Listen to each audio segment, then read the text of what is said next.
ಹಾಸನ ಜಿಲ್ಲೆಯ ಮೊಸಳೆ ಹೊಸಳ್ಳಿ ದುರಂತ ಪ್ರಕರಣಕ್ಕೆ ಸಂಬಂಧಪಟ್ಟಂತೆ ಹಿಮ್ಸ್ ಆಸ್ಪತ್ರೆಗೆ ಎಚ್ಡಿ ದೇವೇಗೌಡರು ಭೇಟಿ ಕೊಡಲಿದ್ದಾರೆ.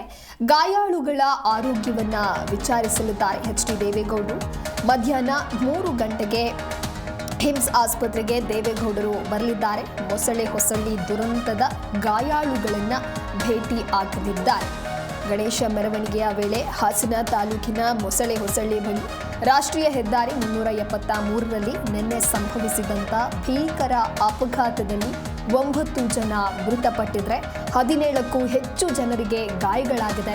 ಸದ್ಯ ವಿವಿಧ ಆಸ್ಪತ್ರೆಗಳಲ್ಲಿ ಚಿಕಿತ್ಸೆಯನ್ನ ಪಡೆದುಕೊಳ್ತಾ ಇದ್ದಾರೆ. ಜೊತೆಗೆ ಈ ದುರಂತಕ್ಕೆ ಕ್ಯಾಂಟರ್ ಚಾಲಕನ ನಿರ್ಲಕ್ಷ್ಯವೇ ಕಾರಣ ಅಂತ ಹೇಳಲಾಗ್ತಾ ಇದೆ.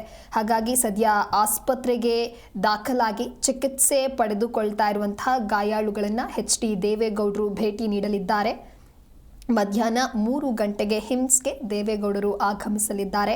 ಮೊಸಳೆ ಹೊಸಳ್ಳಿ ದುರಂತದ ಗಾಯಾಳುಗಳನ್ನು ಭೇಟಿ ಮಾಡಲಿದ್ದಾರೆ. ಒಂದು ಕಡೆ ದೃಶ್ಯಾವಳಿಯಲ್ಲಿ ನೀವು ಕೂಡ ಗಮನಿಸ್ತಾ ಇರಬಹುದು ಯಾವ ರೀತಿಯಾಗಿ ಭೀಕರ ದುರಂತ ಸಂಭವಿಸಿದೆ ಅಂತ ಹೇಳಿ. ಸಾಕಷ್ಟು ಜನ ಗಣೇಶ ವಿಸರ್ಜನೆಯ ಮೆರವಣಿಗೆಯಲ್ಲಿ ತೊಡಗಿದ್ರು. ಆ ಒಂದು ಸಂದರ್ಭದಲ್ಲಿ ಈ ರೀತಿಯಾದಂತಹ ದುರ್ಘಟನೆ ಆಗಿದೆ. ಇನ್ನು 3ನೆಯ ದೃಶ್ಯಾವಳಿಯಲ್ಲಿ ನೀವು ಗಮನಿಸ್ತಾ ಇರಬಹುದು ಗಾಯಾಳುಗಳೆಲ್ಲರೂ ಕೂಡ ಚಿಕಿತ್ಸೆಯನ್ನು ಪಡೆದುಕೊಳ್ತಾ ಇದ್ದಾರೆ. ಸಾಕಷ್ಟು ಜನ ಯುವಕರೇ ಆಗಿದ್ದಾರೆ. ಬಹುತೇಕರು ಎಂಜಿನಿಯರಿಂಗ್ ವಿದ್ಯಾರ್ಥಿಗಳಾಗಿದ್ದರು. ಇನ್ನು ತಮ್ಮ ಮಕ್ಕಳನ್ನು ಕಳೆದುಕೊಂಡಂತಹ ಕುಟುಂಬಸ್ಥರ ಆಕ್ರಂದನ ಮುಗಿಲು ಮುಟ್ಟಿದೆ. ಹಂಬಲ